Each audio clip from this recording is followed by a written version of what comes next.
Hello, welcome to our channel, welcome to Amy's channel. आज मैं reading कर रही हूँ कि आपके पर्सन और थर्ड पार्टी के दरमियान क्या चल रहा है। लंबी चौड़ी रीडिंग नहीं है, मेल टू मेल भी हो सकता है, फीमेल टू फीमेल भी हो सकता है। और जो रेजोनेट करे वो लीजिएगा, जो रेजोनेट ना करे उसको नहीं लीजिएगा। और ये पिका कार्ड नहीं है, ये जनरल रीडिंग है। मैं सिर्फ एक कार्ड यूज़ कर रही हूँ, द विच टैरो। ये द विच टैरो। और उसके बाद मैं यूज़ करूँगी रोमांस एंजल से कार्ड यूज़ करूँगी, ठीक है। तो चलते हैं आपके कार्ड्स की तरफ और देखते हैं आपके पर्सन की लाइफ में थर्ड पार्टी के दरमियान क्या चल रहा है। और थर्ड पार्टी देखें, कोई भी हो सकती है, मॉम हो सकती हैं, बहन हो सकती हैं, भाई हो सकते हैं, कोई भी थर्ड पार्टी, जॉब भी हो सकती है, और कोई पर्सन भी हो सकता है जिससे आप रोमांटिकली आपका पर्सन इन्वॉल्व हो। तो जो चीज़ रेजोनेट करे आप लीजिएगा, जो चीज़ रेजोनेट ना करे आप मत लीजिएगा।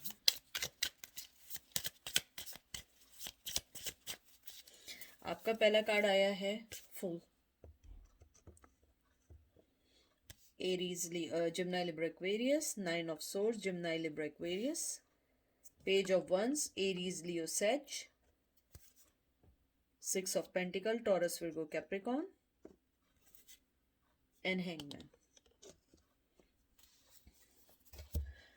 आज आपको थोड़े से कार्ड्स ऐसे इसलिए लग रहे हैं क्योंकि ये बन रही है रात में रीडिंग, दिन में नहीं है, वरना वो सन की रोशनी होती है तो आप लोगों को ज़्यादा अच्छा दिख रहा होता है। तो मैं इसको रखती हूँ, हो सकता है अब आपको थोड़े से कार्ड्स समझ आ रहे हैं। तो जो मुझे आपकी रीडिंग से अभी फ़िलहाल जो दिख रहा है, मुझे लगता है आपका थर्ड पार्टी ने नई कोई बिगनिंग शुरू की है, और फीमेल के साथ या मेल के साथ की है। यानी कि ये कोई मदर या फादर या बहन भाई वाला रिश्ता नहीं है, ये रिश्ता है शादी वाला टाइप या रोमांटिकली टाइप का। मुझे लगता है आपके पर्सन ने जो नई ज़िंदगी शुरू की है उसमें उन्हें बहुत सारी चीज़ों से गुजरना पड़ रहा है, बहुत सारे स्ट्रेस से गुजरना पड़ रहा है थर्ड पार्टी के साथ। हो सकता है कि इक्वल गिव एंड टेक ना हो। मुझे लगता है कि पैशन जो है वो एक दूसरे की तरफ है ज़रूर, लेकिन ना वो उनको कुछ दे पा रहे हैं बराबरी पे, ना वो कुछ दे पा रहे हैं। मुझे लगता है दोनों के दरमियान अगर कोई फीलिंग्स भी हैं वो एक जगह आके स्टॉप हो गई हैं। जैसे होता है कि आप किसी के साथ आपकी फीलिंग बढ़ रही होती है तो डे बाय डे आपकी फीलिंग्स इजाफा हो रहा होता है। मुझे लगता है उनकी फीलिंग्स में एक स्टेगनेंट आ गया है, एक रुकावट आ गई है, एक कमी सी आ गई है। मुझे लगता है शायद फाइनेंशली की वजह भी हो सकती है, बच्चों की वजह भी हो सकती है, ये रिश्ते को निभाने की वजह भी हो सकती है। मुझे लगता है कि इस रिश्ते में ग्रोथ बहुत थी, लेकिन ये रिश्ता अब कुछ रुक सा गया है। मुझे लगता है कि कुछ लड़ाई झगड़े भी हो सकते हैं, लेकिन इतने नहीं हैं। मुझे लगता है वो चाहते हैं कि वो कुछ करें, एक दूसरे को अच्छी ऑफ़र करें, ज़िंदगी में आगे बढ़ें, लेकिन ज़िंदगी में उतार चढ़ाव चल रहे हैं, मुसलसल चल रहे हैं। मुझे ये भी लगता है कि आपके पर्सन ने आपको हमेशा ये सोच के शायद लेट डाउन किया हो मनी की वजह से या इमोशनली तौर पे, लेकिन अब वो जिस भी पर्सन के साथ अपनी ज़िंदगी गुजार रहे हैं वो वैसी नहीं है जैसी उन्होंने सोची थी। क्योंकि आप देखें, नाइन ऑफ सोर्ड्स जो आया है, ये वाला कार्ड, ये एक बहुत स्ट्रेसफुल कार्ड है, बहुत बहुत ज़्यादा, बहुत स्ट्रेस वाला कार्ड है, बहुत रातों की नींद उड़ाने वाला कार्ड है, बहुत ज़्यादा ऐसा कार्ड है जो सिवाय दुख के और कुछ नहीं देता है।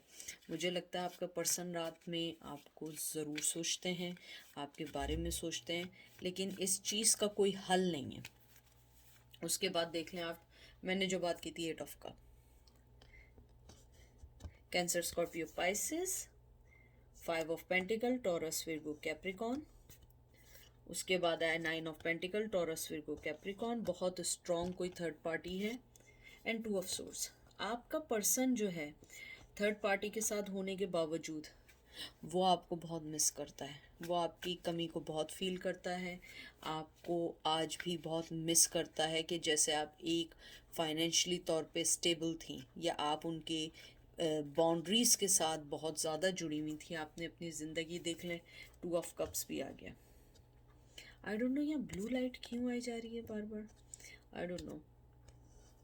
टू ऑफ कप्स आया, मैं इसको यहाँ रख रही हूँ, और उसके बाद जो है सिक्स ऑफ कप है। मुझे लगता है आपका जो पर्सन है उन्होंने आपको चाहे जैसा भी आपके साथ व्यवहार किया हो, जैसा भी कुछ किया हो, लेकिन अब उन्हें इस बात का बहुत अच्छे से एहसास है कि उन्होंने आपके साथ सही नहीं किया।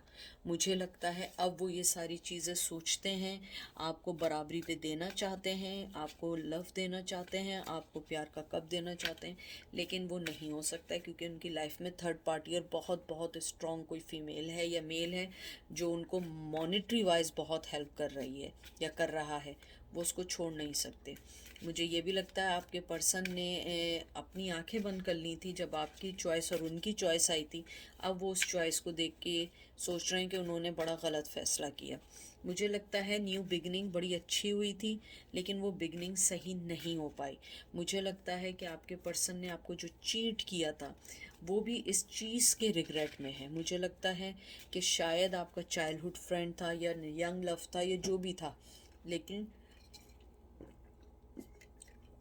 उसने आपको वो सारी चीज़ें नहीं दी जो देनी चाहिए थी। मुझे ये भी लगता है आपके पर्सन ने अपने कप को, अपनी मोहब्बत को हमेशा दबा के रखा और आपने हमेशा अपनी मोहब्बत को बहुत ज़्यादा उनको दिया, चाहे वो जैसे भी दिया, केयरिंग की सूरत में दिया, इमोशनली तौर पे दिया, स्पिरिचुअली तौर पे दिया, लेकिन अब वो ये चीज़ें सोचते हैं कि उन्होंने ये सब कुछ गलत किया।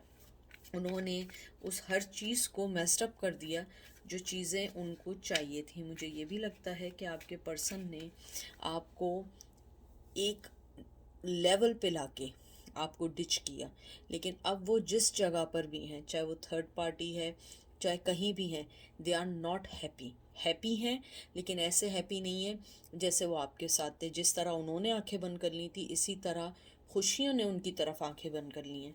उनकी लाइफ में वो सारी चीज़ें सही नहीं हो रही हैं जिसको वो सही समझ रहे थे। मुझे लगता है आपके पर्सन ने अपनी ज़िंदगी में ये जो व्हील ऑफ फॉर्चून आया था उसको ख़त्म कर दिया अपनी चालाकियों से, अपनी ड्रामेबाजियों से, और अब वो बैठ के सोच रहे हैं। ये देखिए मैंने क्या बात बोली और वही कार्ड आया।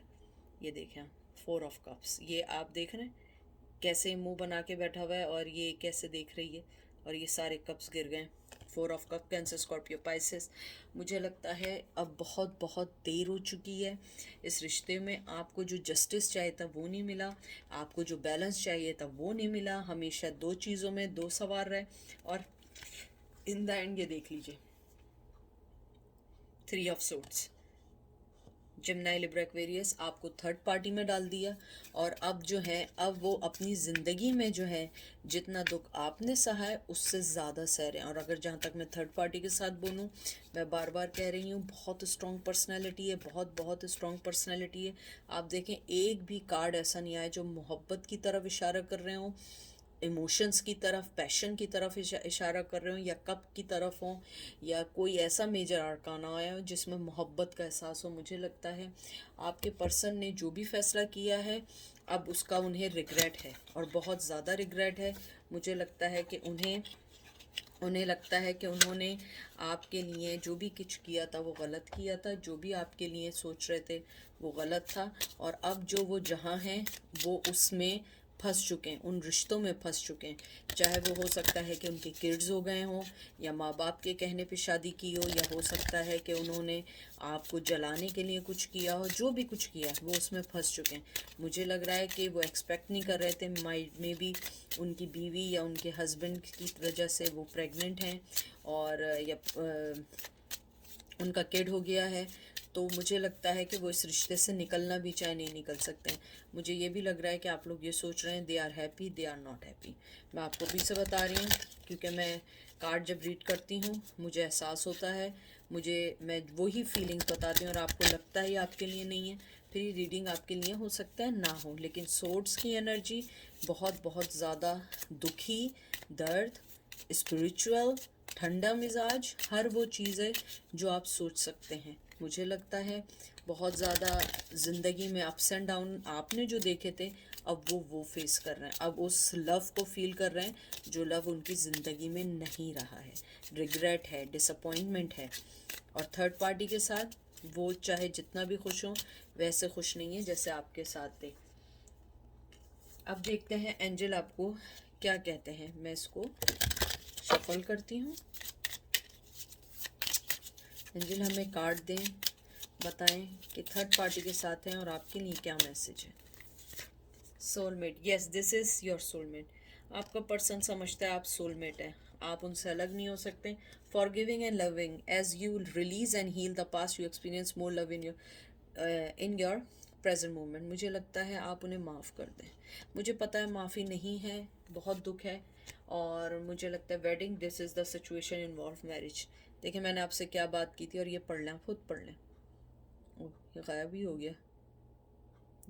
आपके पर्सन ने जो शादी की है, दे आर नॉट हैप्पी। अगर आपको ना हो, आप देखें वो पर्सन जो है, जो दुल्हन है, वो कैसे उसको देख रही है, और वो देखें उसका मुंह देखें हम, चाहे ये मेल हो या फीमेल हो।